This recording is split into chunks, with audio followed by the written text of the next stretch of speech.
Hello, everyone. Welcome to another episode of Carry On Friends. This is a series within Carry On Friends called Read and Carry On, where we carry on about the things that we are reading all through a Caribbean lens. And I'm joined today by two wonderful women, Nicole Dubois, who was previously on the podcast talking about her memoir, Unparalyzed, and also Onisia Muller, who is a comedian, a writer, all things creative, and a friend of the podcast. So, ladies, welcome to this Read and Carry On edition of Carry On Friends. Yay!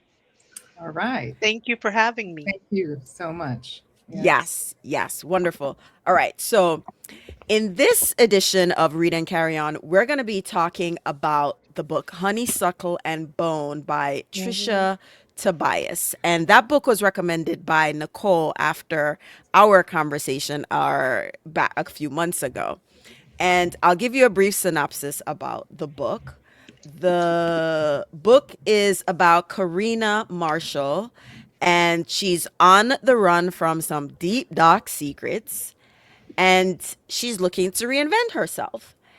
And what better place to do this than Jamaica, her mother's homeland, where she conveniently has access as an au pair for a wealthy and powerful family called the Halls. And this prestigious family, they live at their luxurious Jamaican estate called Black Bead House, which Karina discovers may be haunted. Then this book is considered a YA book, young adult, Hmm. which Hmm. sometimes the classification as YA confused me because I'm like, this feel like some big people book. But It's I did okay. I did some digging and, you know, yes, the YA is geared to teens and young people, Yeah. but they said the main distinction is the protagonist is usually between 12 and 18 for a YA novel versus a regular novel, they're 18 plus. So big rear back people. So Mhm. anyway, but I still felt like this book had a lot Yeah. of layers and stuff like that. So, Nicole, you recommended the book to me. I'll kick it off to you. Like, why did you recommend the book to me? And No, I appreciate you for that. Yes, I found out about the book because my cousin, my first cousin, which I'm pretty sure I talked about when the last time we had a conversation, she said you got to see this, right? And she told me about Sweet July, which is sort of the publishing company that Aisha Curry supports. And so I'm reading up about it, and I said I need to learn more. And I'm not actually, I wouldn't say that I've ever considered picking up books in, sort of the YA genre. Never occurred to me. But when I started to read and I said, oh, there's mention of duppies and there's mention of, sort of things that I can connect with culturally, I need to read this. And so I did, and immediately I was drawn in. And and now I think after I've unpacked and I've had some months, some time to really distance from it to think about it, what I discovered about Trisha, because this was like her debut novel, is that I, I think that's exactly how she sort of positions, sort of like a synopsis of the book. It's a complicated YA. It's not, a typical young adult, sort of read, right? Because we have Karina sort of, posing as her best friend, taking on identity, trying to run away from her feelings of guilt because she sort of, took on, almost the responsibility for her best friend passing away, and thinks she's going to do this by leaving New York, where I'm a native New Yorker too, leaving New York, going to Jamaica, and becoming this au pair. And that's deep. I'm thinking I have a 15-year-old. That's complicated, to even come up with that, sort of thought. So it drew me in right away. And I consume books. I tend to on Audible, like when I'm driving into work or whatever. And so, hearing it acted out, it just drew me in. I couldn't put it down. So that's my why. And I said, Carrie, Ann, you got to read this. Listen. All right. So there's gonna be spoilers, not a lot, but there are some, right? Yeah. Nicole gave away some, but you blink and you missed it, right? So but for me, I'm glad you brought up the audiobook because the audiobook was so well done. The person who did the Yeah. narration, she's of Jamaican heritage, and the way she went between the uptone speaking versus the workers on the estate, it was just really well done. I really enjoyed the performance Mhm. of that audiobook. It was really great. Onisa, I know why you read it, but tell the people that why you came to read it, the I book. came I came to read it because you dragged me into the shenanigans, turn up Oh, my that's so whole funny. stomach. No, That's Carrie Ann funny. published your list of books you were trying to read, and I was like, you know what? I'm on it. So I read the paperback. I did not have the pleasure of Okay. doing the audiobook, and I did not realize it was going to be duppy stories, and I was afraid. But then you say it's okay. It's for the youngins. It's not going to be too scary, and it wasn't. I think it was a good balance between Mm-hmm. magical realism, supernatural Caribbean heritage, and like a 12-year-old could read it, yeah, and not be afraid. Yeah. Yeah, Yeah. it wasn't, I did see a glimpse of the conversation I believe that Trisha and Aisha had on Sherry Mm-hmm. Shepherd's show, and where she talked about it, because when she said like duppies and all, I was like, wait, who's that? Because I it's very know. specific language. And me not a duppy. Me not even watch scary movies on a regular basis. So I was Right. like, wait a minute, but it was measured, right? It And was so measured. Mhm. what I felt when I, started reading the book, there was a feeling of impatience for me, but curiosity, Mhm. because all Yeah. through the book we knew like, okay, what is girl I run with from, right? And it felt like it was being drawn out for us to get to Yes. this point, but at the same time we're nosy. We want to know what it is. It just kind of kept going in, and so for me there was this tension between, all right, tell me what she do, versus this is going to be crazy, right? This is going to, Mm-hmm. whatever happens is going to be a very interesting thing. What were your thoughts as you were reading through the book, and like, all right, what exactly did Karina do? I mean, you mentioned it, Nicole, but it's like before we even got Mm-hmm. to realize that was the thing, like it felt like, what she do? What's she running away from? What's going on? Um, my plot twist didn't quite turn out to be the actual plot twist, but it was really a plot twist. So, anyone, Onisia and Nicole, whichever one, just want to jump in. I would like to say that Mm-hmm. the secret of what she was running away from, I think it did justify a whole life overhaul, because if it were I, I too would like the earth to swallow me up, disappear me. Mm, And I think only a young adult from New York would think that they could go toe to toe with Jamaica. Is that naivete? They don't really know what's going on there. Um, yeah, is that like Jamaica is huge, and it's not like yeah. compared to other Caribbean islands, that's a country, like in proper. So how she set up her plan, the whole cell phone texting, make me feel like, wow, my children could like, in the age of AI, like Mm, my children could, they would have me good proper food. So that's the first I would say about that. You bring that's up so a, funny.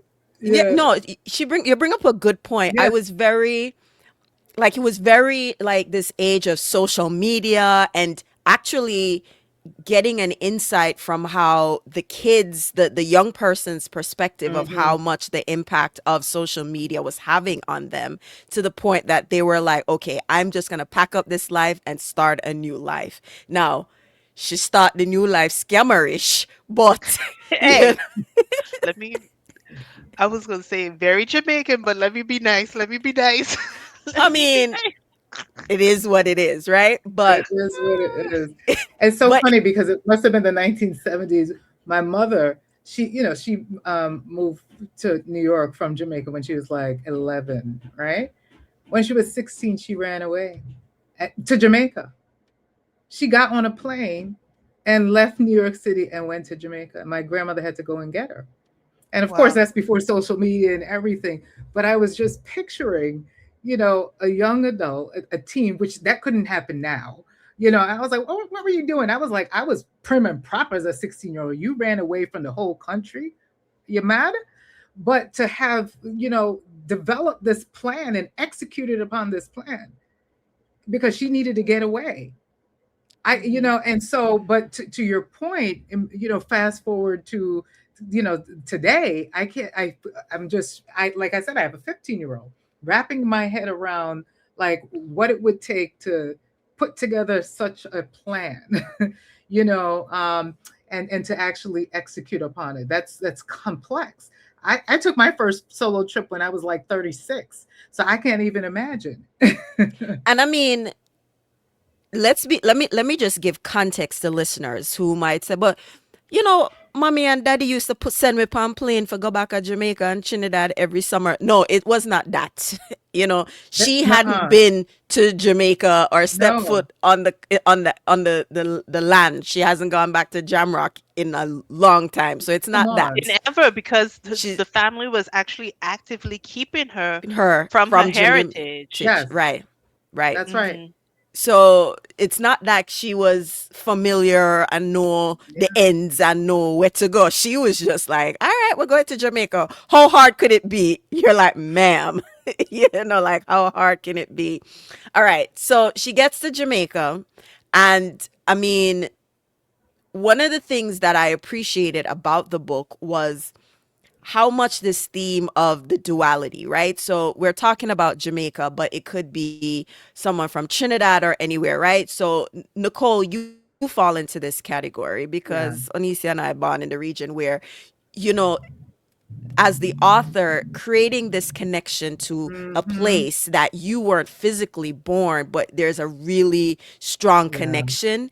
And I feel like in Karina's character, that Hmm. that rings true, right? So she's familiar enough with the culture Yep. to survive, and not, they're clear that she's foreigner, but she know enough, to know that she Yeah. know a little thing.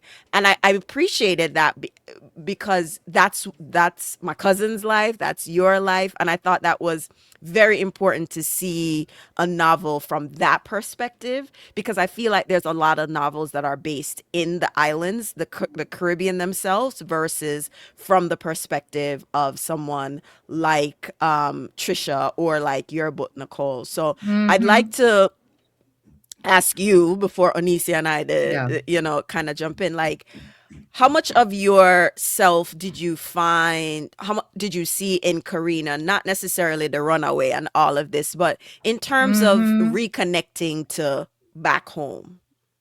Oh yeah, no, it's a fine question. I mean, I think this is why I started when I was blabbering in the beginning, talking about how well I'm from New York, and there was even sort of in the beginning this reference to patty shops, right? And so if you're from New York, it's more than likely Golden Cross, which is 100% true, And so I'm like, oh, I resonate with this, and I was having a conversation with my mother recently who she was listening to me talk to someone at my job who's from Jamaica. And she's like, I don't understand when you're speaking with him or when you're speaking with certain, it's like I would think you're from Jamaica, right? She's like, you Jamaican, but I connect so much to my, Rude. that part, rude. She's rank, but to that part of my identity, because my friends were Jamaican, my whole family's Jamaican, and all of that. So I really did, that resonated with me a lot. But it wasn't, when you mentioned the phrase duality, that's one aspect of it. It's like the New York and growing up as an American, but with the being rooted in Jamaican culture, there's actually physically going to Jamaica.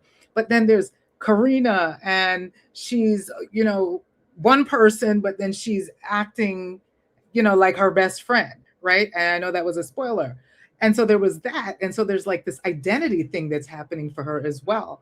And that's the other thing that I connected to, being someone that published a memoir under a pseudonym. And so I spent a lot of time, you know, being two people essentially, right? There's me, you know, the person in my real life, and then there's me, you know, the author, right? And I Mhm. actually had to spend time, and this is what we talked about on the last time that we had a conversation, reconciling my identity. So that was one of the things that struck me a lot, is that, you know, the conflict that Karina, you know, sort of was battling, you know, and even connecting to the environment of Jamaica, but also battling grief and battling Right? guilt and all of that as well. So, you know, there was all of those things were reasons why I very much connected to the text. Yeah. Onisia, yes, I want to hear what you thought about the characters, Karina herself, all the things.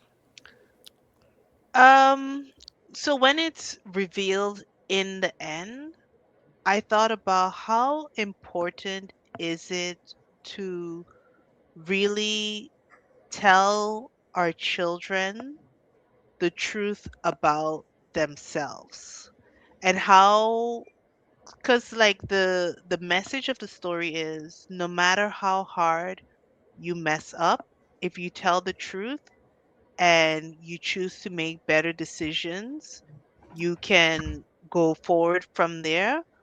But it's hard to make decisions with limited knowledge. And I think about this for the children of the halls, and also for Karina. Like when you grow up in a family that you think is like super proper, super nice, Mm, but then you realize that you have secrets, things that are not so proper, it it can be freeing for you. So I'm talking about the Hall's children, but I'm mm-hmm, also talking about myself, because I feel like I come from this big family where everybody's super proper, super educated, super this and that. But it was only when I came to find out true family secrets, I was like, whew, thank God I could put away this facade on myself, you know? And the Hall's mm, oldest son, he would have been on a path to destruction if the dad's secrets had not been revealed, you know? And like, I know they think that, well, they probably don't deserve the power they have in the country. I was like, I know Miss Hall probably think that they would lose everything they had if the community really knew what they mm-hmm. did. But honestly, it's for rightfully so. Does that make sense what I'm saying here? Like I'm It trying not does. to. I don't know if we're allowed to give spoilers today so that No, we we can. absolutely can give spoilers.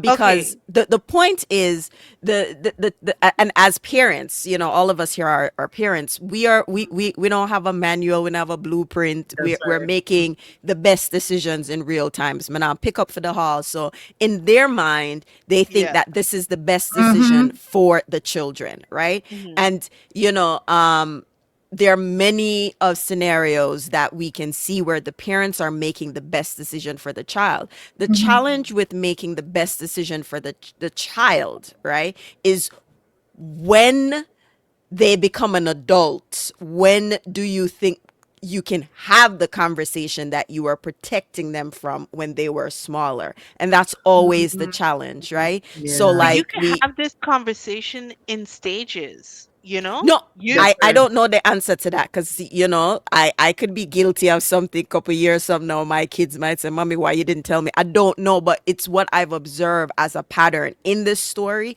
and in life. You know, like Mm, I think I was watching something with Kerry Washington, and you know mm, the whole thing, like how you know the question is how do you tell the child? You know, like it's there's mm-hmm. you know the parents have their own feelings and worries. The halls rightfully need to worry, right? Because there's crookedness Mhm, involved in what they were doing, right? mhm, But it's always the difficult thing that we can always Yeah. come up with things that we could say, but you know when the rubber meet the road, me can't tell her what me gonna do. You know, but a lot of it though is like you said, Anissa, it's fear. It's you mhm, want Mm-hmm. to you want to maintain appearances, Mm-hmm. and Mm-hmm. and you worry about losing everything, and you and I know that you worry about losing it, but you're going to lose it anyway. There are many of Yep. examples where you fear doing something because you'll lose everything, but you end up, I lose it, you know. What's the Caribbean saying? Wagwana night go come to light Yeah, night morning, Exactly. yeah. you know. I was gonna say, and can we talk about the duppy of it all? Oh my Like, I Uh-huh. gosh. feel like we Uh-huh. have two Caribbeans, the colonized Caribbean that's very Christian, but then we Mm-hmm. also have to acknowledge our African indigenous roots.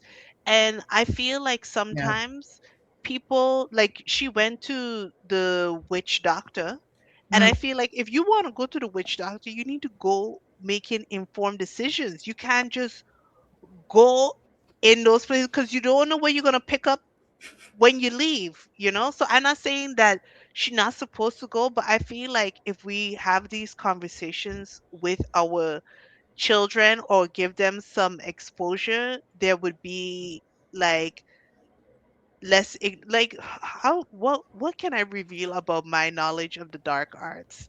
Like okay, so Karina have unresolved issues with her best friend. Imagine she go to get what she thinks is a curse removed off of her, but she not telling the the I don't think the word is a witch doctor.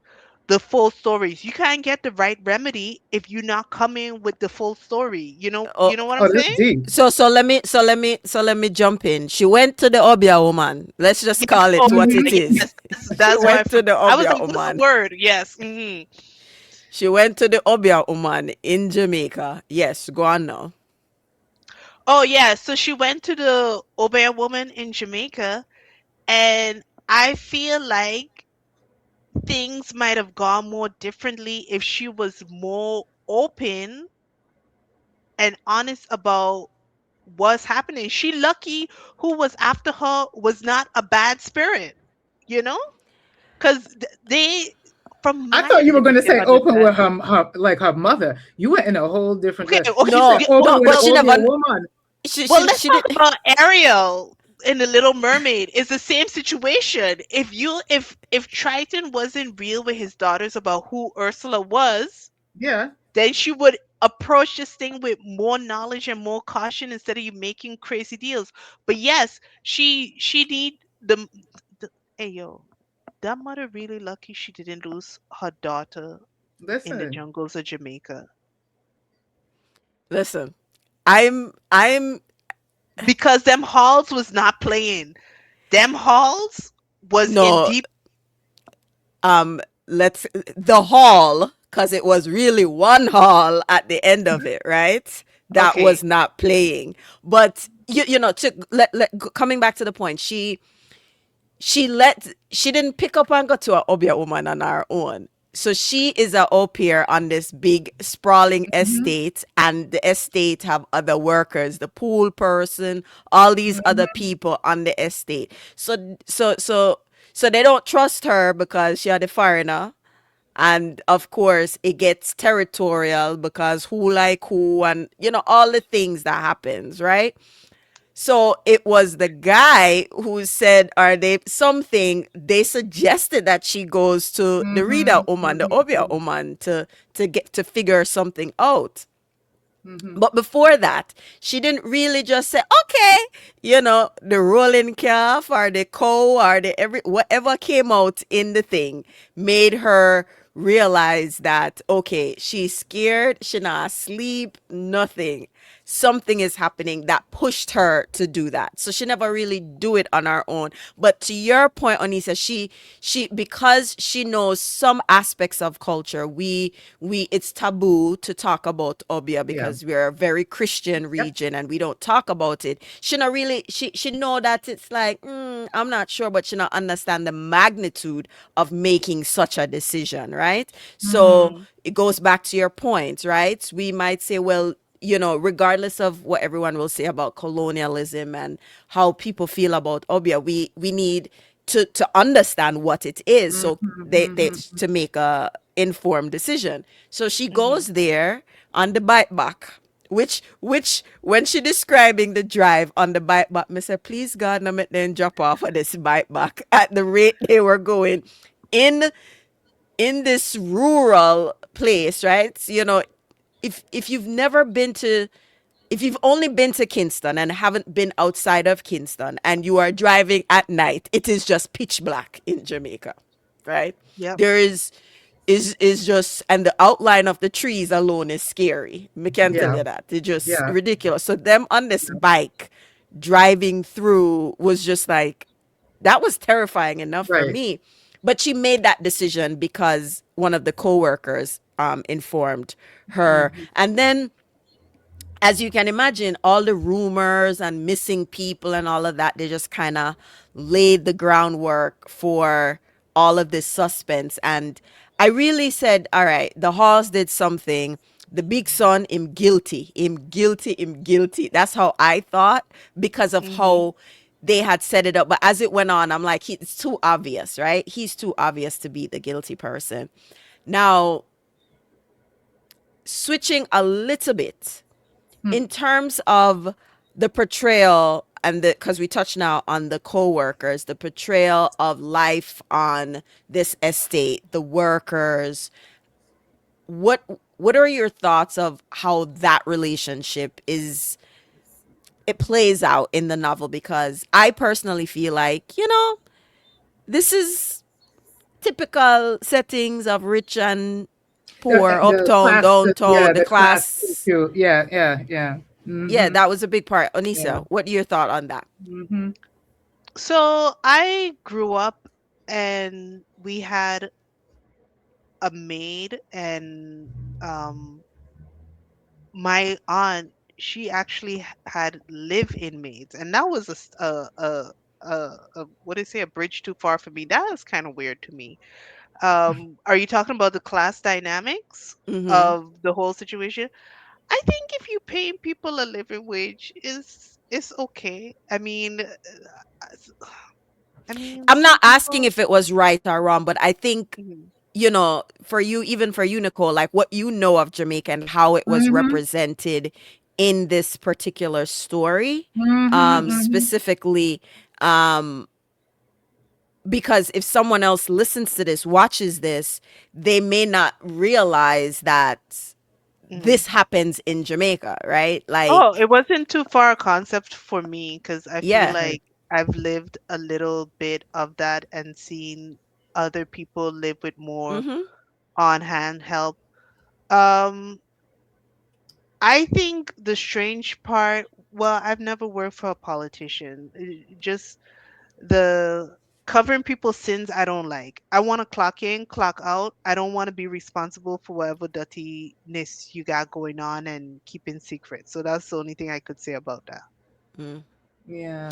And, I obviously didn't grow up in Jamaica, but my mom talks about growing up almost in two worlds in Jamaica because there was a point when her mom left to come, to the States, and she was living with relatives and the family. They had people that did the ironing and people that did the washing, and they had, maids.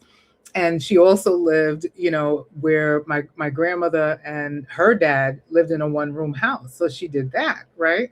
And so it based off of her description, it was very normal for her, to have lived in both worlds. And it didn't feel like she didn't describe it as feeling like privileged or anything. It was like everybody that she knew, in that area, would have had maids, and she was friendly with, the staff that worked in the house where she lived. And then I think on balance, the interesting thing is for me, sort of where I am now, when I have house cleaners come to my house now. Why? Because my life is busy. And, sometimes I think about really wanting to make sure that I am, as you were saying, Anicia, paying anybody that is, contributing to make my life easier a living wage. And I am, thoughtful and all of that. But I know that I've experienced where people are like, what do you mean? You need somebody to come clean your house? why can't you do that yourself? And I'm like, what are you talking about? It's all because my life is busy. It's not about, me thinking that I'm better. I'm not wealthy. It's not about that. So I just think that's an interesting thing. But I did, wonder about that. I feel like that came up. It was really, sort of curious to me, thinking about the dynamic and the relationship and how the staff, on the property must have felt in this home, the Halls' home, and whether the Halls, like, knew about some of the dynamic and some of the conversations that were sort of going on amongst their staff. Yeah, I did sort of wonder about that. So I grew up with my aunt, my grandmother's sister. She had a helper, and the helper had like a separate quarters in on the property, and she was part of the family. So I found the strict isolation or strict non-fraternization rules very different, to what I've seen, personally growing up. But again, my aunt didn't have an estate that needed multiple people to be on it. And you know of course, this the element of being a powerful politician or someone, what we would say high society. um yeah, that creates a whole other element. And also, we could share this, who's in the middle of a re-election at that, right? Because so there's Hmm. this heightened scrutiny that is happening, for the family at the time. So we've rambled on, and we're really trying to not give away the whole book, because we really think that you should read it, because the reveal at the end, some things were surprising, but my gosh, there was one reveal like I didn't see this coming at all. Did any of you? Hmm. I mean, you are making guesses, but did any of you think the actual thing was the thing, or how close were you to it? I'll start with you, Onisia. No, I was gonna say I did not guess the ending. What I will say that the book also reminded me how important our birth and our burials are. Our birth and our burials really can set the tone for our life and our afterlife, and how the mom, I'm not going to say which mom, the mom needed a proper burial. I forgot about how important that is. And I feel so bad for adopted children. Like, on one hand, you know that you probably were adopted for a good reason, but that not knowing or not being welcomed into a good, safe home to start your story, that is real. That's what I would say about that. Also, with the plot, the plot twist, I think, this is categorized as young adults, but if you like a good thriller, if you like a good mystery, a good ghost story, this is a fun read. I won't call it too light. It's for children, but I think it was nuanced enough, the genre was mixed enough that adults will also enjoy it. Yeah. Yeah, I I totally agree. Yeah. Hmm. I how totally agree. I mean, and there was so much in it that, I mean, you referenced children, and I get young adult, but one of the things, and I really do hope readers, folks will read the book, is that there's some things that people should read it. They should sort of read it with caution, right? Because dang, for the amount of things, that the layers that you referred to, carry on, that a teen was sort of dealing with as they're sort of going on the journey of the book, and the story, and moving from New York to Jamaica, and carrying the guilt, and all the different things that could have happened, and that did happen, even on the estate. It's like, let's watch our teens. Let's have Listen. conversations with our teens, because my word, And talk to them about jealousy and envy and other people things, because we didn't even talk about the New York aspect of the life. Okay. And I feel like if Karina, if she had a better sense of who she was, she wouldn't have been envying her friends so hard. And and I don't know. I grew up and I knew what it was like to have money, and then my parents went through a divorce and a bankruptcy, and I knew what it was like to not have. And it was tough for my siblings at time during that period of like we not having. And I used to be like, F them rich kids. I really don't give a rat's dingling. I know who I am, money, no money. And sometimes you see that, especially at that pivotal age of like 18 to 21, when you go to college and you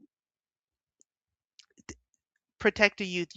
That pivotal age of where like you can do adult things like have a job, have your own apartment, but if you don't know who you are, don't know your history, and you don't have to know everything, but having a strong foundation sense of self helps that when you make a mistake, you can bounce back from it instead of feeling the shame of like, oh, my parents are bankrupt and I need to put on for people, I need to buy friends.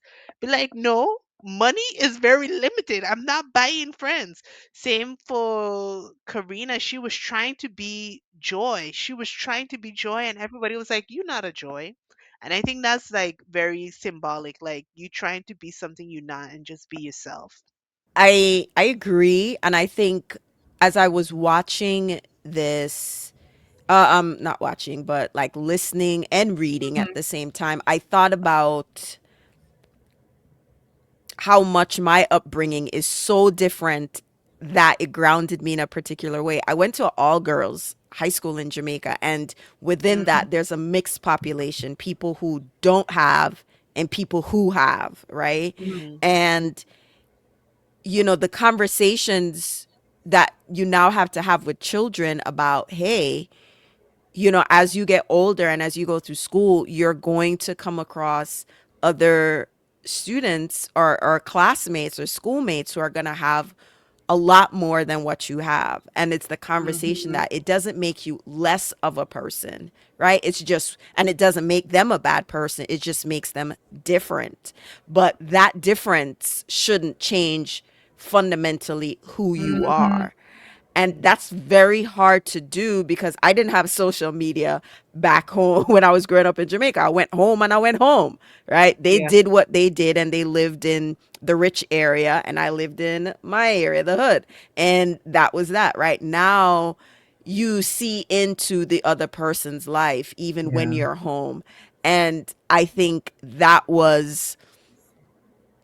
that's what the young people nowadays, I mean, let's not say young people, everybody, even adults dealing Everybody. with this, That's true. right? That's And true. how we deal with it, the tools and the resources to kind of deal with this, right? Because here's the challenge that we're having. We come from a culture. I'm gonna use the Jamaican. Me no bad mind, me no grudgeful, me no envious. But the data and the research shows that Mhm. when you go on social media, Yeah. the chemicals, that's what they're triggering. And so there's this Mhm. tension between culturally, like, we're not bad mind, we're not grudgeful, we're not envious, and we're not grudge, Mhm. all of these things. But your body and your psychology is doing something different because Yeah. these tools, as many ex workers of many ex companies are saying, they were built so you can stay in the platform and it constantly Mhm. feeds Mhm. all Mhm. these things, right? And so we have to look at that. We're not fully equipped. I'm not fully equipped. None of us are fully Mhm. equipped to Mhm. deal with it Mhm. because Mhm. we all between all three of us here and the stories with the people in all of our networks, we haven't heard or experienced half of what young people, adults, people will deal with when it comes to how they feel about themselves after seeing stuff on social media. And I think that was a huge takeaway because, because of how everything played out on social media, Mhm. you had this tragedy. Somebody Tragedy. dead and somebody take on the dead person identity and, feeling lost within themselves. There's a lot of grief and guilt. That's like a Yeah. survivor's remorse, you know? So very interesting read. And like you said, Nicole, I Mhm. appreciate that. I wouldn't read this as I could or would. It's a really good insight into what young Hmm. people could be dealing with, right? Yeah. Absolutely. And you know, I took it as an information session, like, oh, Yes, like okay. rips and friend groups. That's real. Yes. I mean, Yes. Right? my high schooler, he when he was in seventh grade, literally it was maybe a race class thing, right? Where he was called the N word for the first time, and I was Mm, like, what in the hell, and literally, kids, young people that I had over at my house for play dates and all of that, they were friends and they stopped talking, and it was crushing. And a part of it had to be, regular conversations. We're talking, we're getting out, we're trying to understand, letting him, express his emotions about it, because that kind of stuff can be real. And he had a friend earlier this year, 14 years old, went on the internet to talk about social media, right?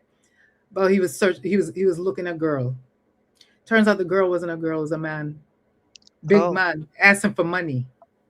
Oh no. And then asked my son, his friend asked my son, "Oh, can I get, $50 because they're asking for this?" My son was like, "Nah, I'm good." Right? So this kind of stuff is real, like yeah. really understanding what happens for young people, what can happen because of social dynamics with friends, issues and all of that. Social media, we got to talk to our kids. That's one of the Yeah. things that was a major takeaway, for me. I want to say the craft of the book. Usually, a lot of the Caribbean books I read are from yesteryear. And so I Mm-hmm. had mixed Yes. Yes. feelings Yes. reading a book where they mentioned Twitter and Facebook. Yep. Yep. And I it was it is exciting to see that, yes, you know what, the Caribbean is a real place and we are in the modern times. And Uh there's modern, yeah. Yeah. there's It's just a reminder of like how quickly social media is bringing adulthood to the kids. Like my Mm-hmm. Absolutely. son was watching K-pop Demon Hunters. He's 7, and just that little part of the story where like the girls are falling in love with Abby and his abs. And he's 7 and he looks down and he's kind of been obsessed with like, "Mommy, do I have abs? Is it coming in Oh, yet?"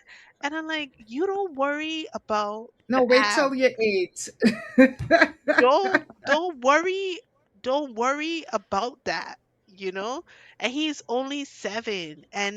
Oh my goodness. And like so like my husband is scrolling on like Reddit, and he read something on Reddit and he came to me, asked me, "Mommy, was XYZ some adult topic I black out on my mind?"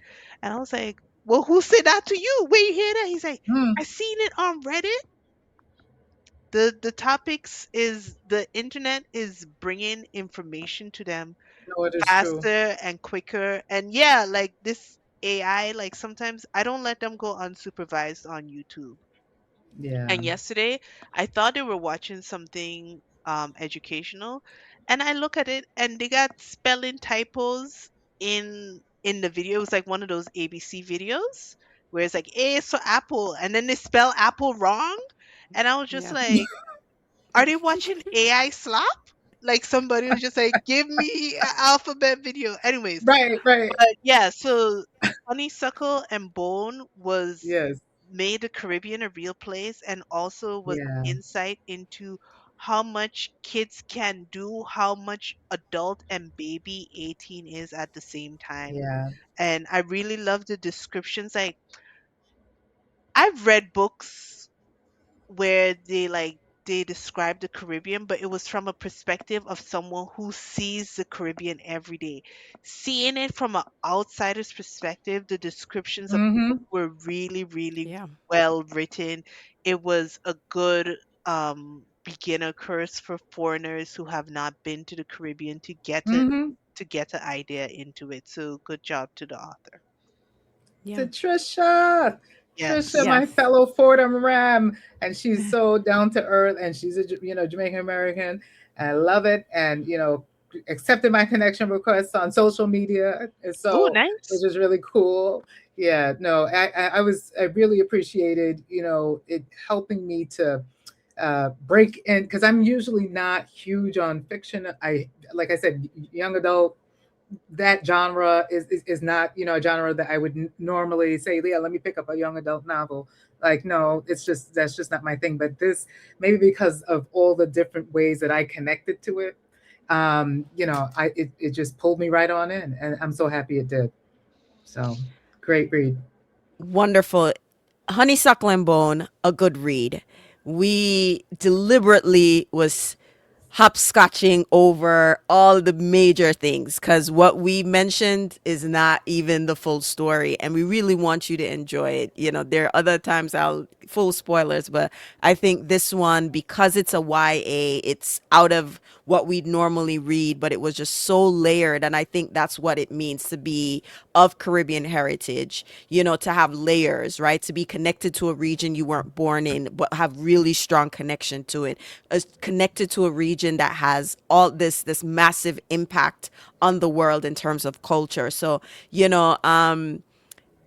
just to give you a quick story and just kind of wrap up. So yesterday I was texting with my friends, and they saw a post on social media about some news thing, and someone commented, "Yes, now Spanish Town." We started laughing because in Jamaica the kids would say, "Yes, no, Spanish Town," and that's bad, right? And it's because Spanish Town has the prison. So at a very young age, we understood the consequences, and I think that's something with a lot of Caribbean kids understand. Like, we understand and appreciate youth, but in some aspects we grew up really fast knowing circumstances and Right. life. And you know, I think when you add the American layer onto it, there's this idea of distance can separate them from the reality or the big people or the responsible thing. And we learn that it does not in the story, Yeah. right? So I think as parents, we do what we can and we do the best. We are making the best decision in real time. But at some point, sometimes we have to consider when that decision that we made is no longer for the good and could potentially harm who we were protecting in the first place. And I think that's a very hard place to be in because none of us know what we'll do. But read Honeysuckle and Bone and then Mhm. comment on this video. If you read it, comment under this video. Or if you're listening to the audio only version, send me a message somewhere where we are, and let's talk about it. So thank you so much for listening to this episode of Carry On Friends, where we're talking about Honeysuckle and Bone in our Read and Carry On series. Thank you, Nicole and Onisia. Yay. We will find some other book again to read. And until next time, walk good.